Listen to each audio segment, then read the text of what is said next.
Assalamualaikum warahmatullahi wabarakatuh. Perkenalkan, nama saya Khairiyah, NIM 119080009, Prodi Manajemen Dakwah, kelas 4A, Fakultas Usuluddin Adab dan Dakwah IAIN Pontianak. Kali ini saya akan menjelaskan mengenai perilaku kelompok dalam sebuah organisasi. Ada 4 teori mengenai pembentukan suatu kelompok, yang mana itu adalah teori kedekatan. Teori ini terjadi karena adanya ruang dan daerahnya di mana hal itu dapat membentuk satu kelompok. Terus yang kedua adalah teori Georg Hammond. Nah, teori ini itu ada karena lebih cenderung kepada perasaan dan emosi, di mana teori ini berdasarkan pada aktivitas-aktivitas, interaksi-interaksi dan sentimen-sentimen di daerah dan di lingkungannya tersebut. Terus yang ketiga adalah teori keseimbangan. Nah, teori ini yaitu adalah keterkaitan pada orang lain didasarkan atas kesamaan sikap di dalam menanggapi suatu tujuan. Sedangkan teori teori pentukaran yaitu adalah teori yang mana hal itu menukar, seperti halnya hadiah, pertukaran biaya dan hasil. Nah, ini adalah lebih cenderung kepada kerjasama, sehingga terbentuklah menjadi suatu kelompok.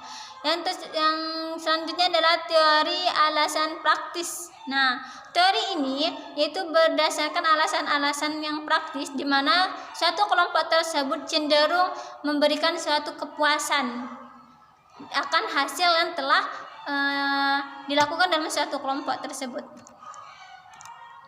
Terus bentuk-bentuk kelompok ini ada 4, yaitu kelompok primer atau primer group, dan juga kelompok formal dan informal, kelompok terbuka dan tertutup, dan juga ada kelompok referensi.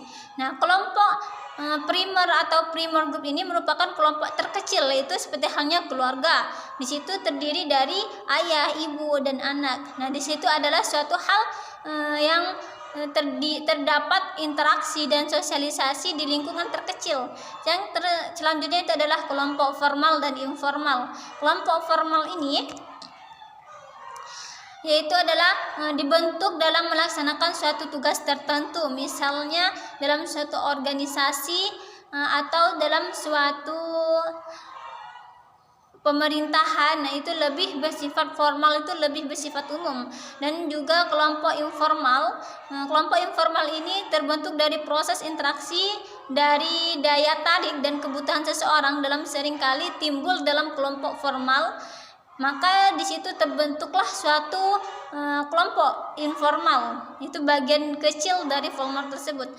Ada 3 pula kelompok informal, yang mana adalah horizontal clique, yaitu berasal dari yang selevel dan sebidang kerja dalam kerjasama.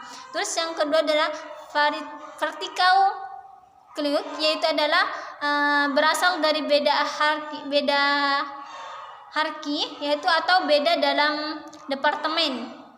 Yang keempat adalah random clique, yang mana ini berasal dari beberapa level maupun dari bagian-bagian dari lokasi-lokasi tertentu.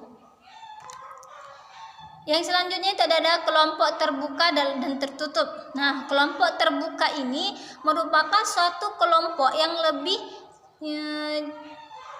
cenderung menerima suatu hal perubahan, baik itu perubahan dari zaman, sehingga memiliki kemajuan yang lebih cepat daripada kelompok yang tertutup. Kalau kelompok yang tertutup ini itu adalah merupakan satu kelompok yang bukan tidak menerima perubahan atau seiringnya zaman atau seiringnya globalisasi, namun dia itu lebih cenderung dan memfokuskan dalam mentradisikan tradisi-tradisi yang ada. Misalnya dalam suatu daerah itu lebih cenderung menjaga dan melestarikan tradisi tersebut. Perbedaan dari 2 hal tersebut yaitu adalah ada perubahan anggota kelompok. Kalau tinjau dari dalam perubahan kelompok ini, dia itu lebih cenderung, kalau kelompok terbuka itu lebih cepat dan lebih maju untuk karena hal itu bisa menerima keadaannya atau menyosialisasikan dengan keadaan seiringnya waktu. Terus yang adalah kerangka refleksi dan juga ada perspektif waktu dan juga ada keseimbangan. Nah, dari hal tersebut mereka itu memiliki suatu hal yang seperti bertimbal balik antara dua kelompok tersebut, itu adalah kelompok terbuka dan tertutup.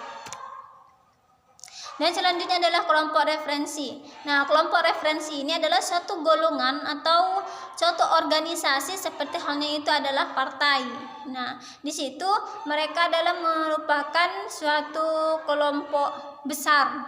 Referensi ini adalah merupakan suatu kelompok besar seperti etnis, agama, dan juga kelompok-kelompok yang dibentuk memang dalam skala besar gitu. Nah, kelompok referensi ini ada dua, yaitu ada perbandingan sosial. Dalam perbandingan sosial ini seseorang bisa menilai dirinya sendiri, yaitu dari sikapnya, dari perilakunya, yaitu membandingkan antara perilaku sendiri dan perilaku orang lain. Terus pengesahan sosial. Nah, seseorang menggunakan kelompok sebagai satu ukuran itu untuk mengesahkan sesuatu. Misal nih dalam seperti hanya organisasi A, ini membentuk suatu atau membangun satu gedung, sehingga yang ini yang mengesahkan ini adalah organisasi ini loh. Nah, seperti halnya begitu.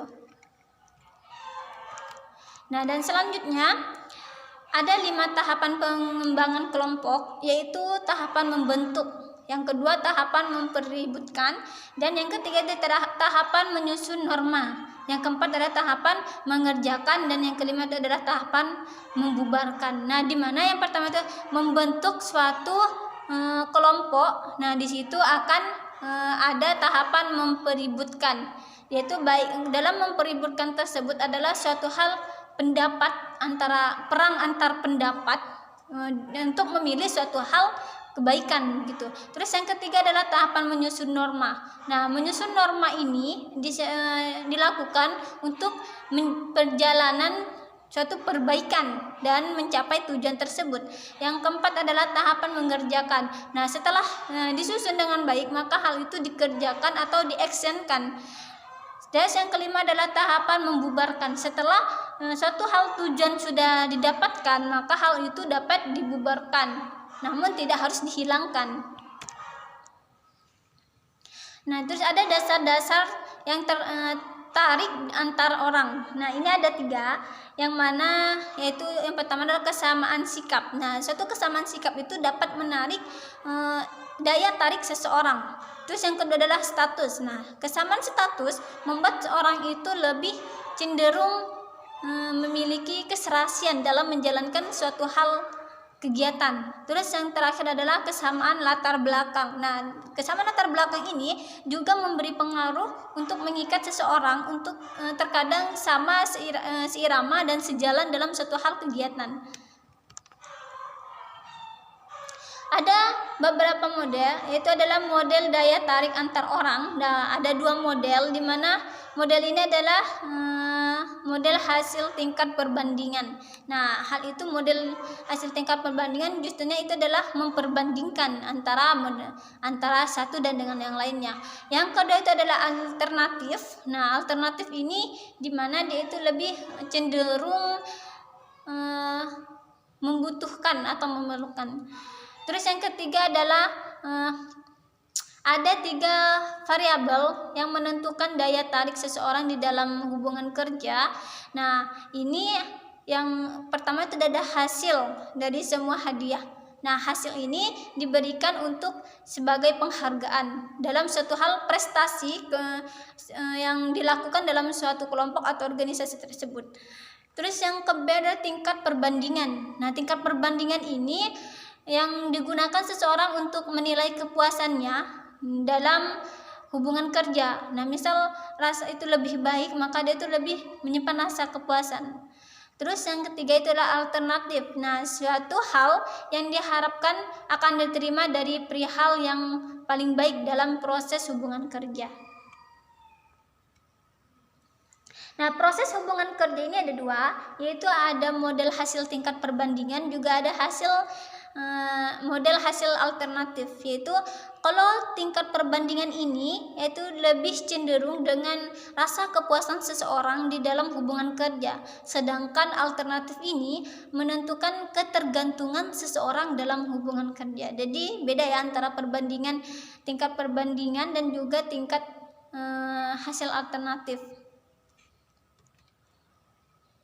Oke, mungkin hanya ini dapat saya sampaikan. Kurang dan lebihnya saya mohon maaf apabila ada kekurangan ataupun kesalahan kata dari penjelasan saya mohon maaf yang tidak batasnya. Kekurangan itu hanya datangnya dari saya pribadi, sedangkan kelebihan dan kebaikan itu hanya datangnya dari Allah. Akhirul kalam ihdinas siratal mustaqim. Wassalamualaikum warahmatullahi wabarakatuh.